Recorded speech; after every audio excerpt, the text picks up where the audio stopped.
The death of a feudal lord is rarely just the end of a life.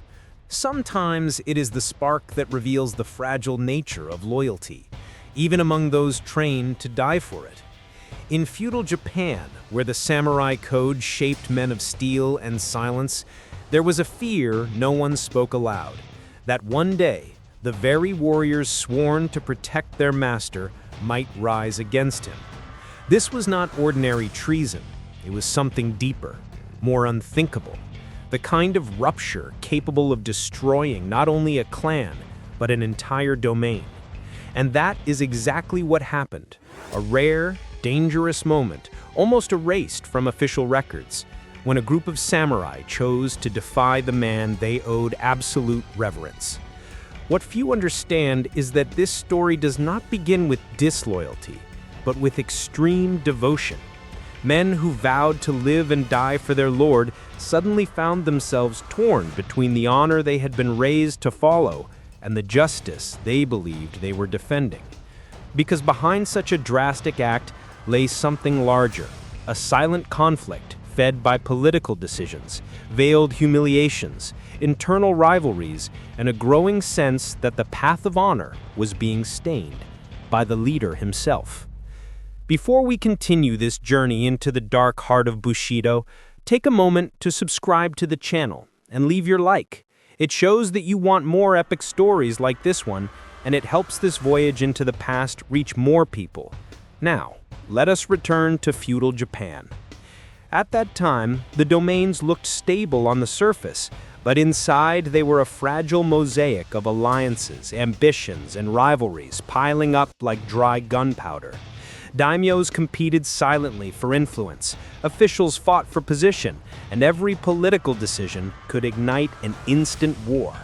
Honor was the glue that held everything together, but it was also the spark that could trigger the greatest tragedies. In this world, even the smallest gesture of disrespect could turn a loyal ally into a mortal enemy. It was in this setting that Lord Takeda Moritsune emerged, a respected, feared, and revered daimyo. Born into an ancient lineage, Moritsune grew up among silent corridors and relentless training. His presence was firm, and his authority was rarely questioned. Around him, a circle of loyal samurai formed, men who had fought at his side for years. Among them was Ichiro Masatada, a warrior with a calm gaze, known as much for his mastery of the blade as for his unshakable integrity. Since childhood, Masatada believed that serving was the highest form of existence. A lord's dishonor is the dishonor of his men, his father told him, shortly before dying on the battlefield. But something began to change. Under pressure from political disputes, the daimyo grew impulsive, driven more by fear of failure than by the wisdom expected of a leader. Unfair taxes, disproportionate punishments, groundless suspicions. Each gesture from Moritsune planted new doubts in the hearts of the men who followed him. And his closest officials, ambitious and envious, fed the daimyo's paranoia, spreading rumors, manipulating messages, and isolating him from those who truly protected him.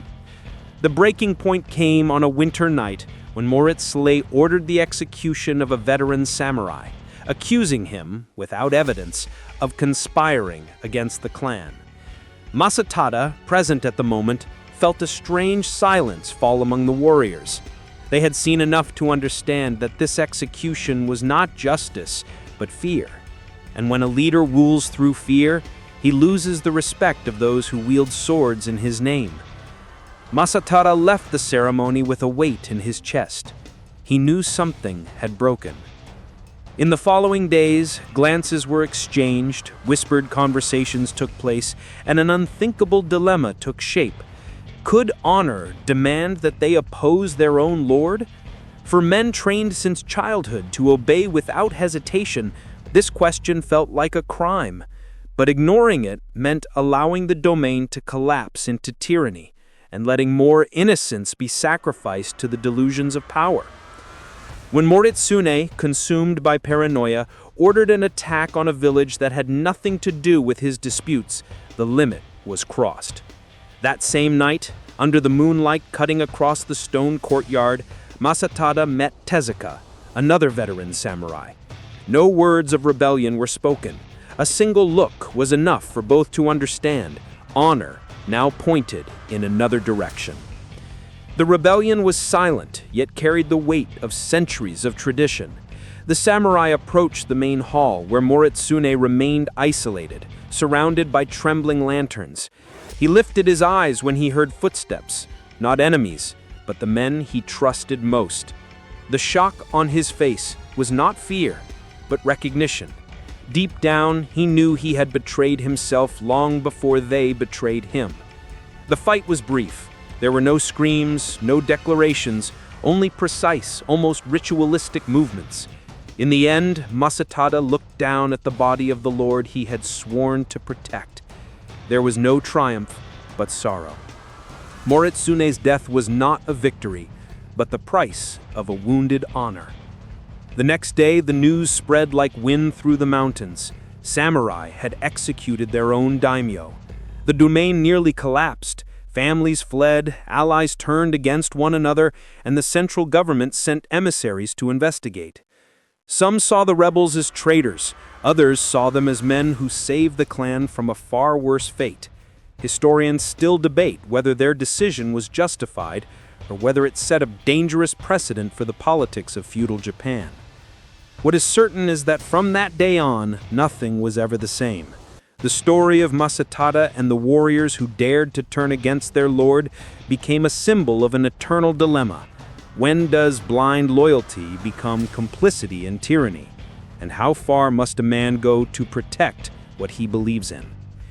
If you want to continue exploring stories like this, subscribe to the channel, leave your like, and tell us in the comments which character, clan, or empire you want to see here next time.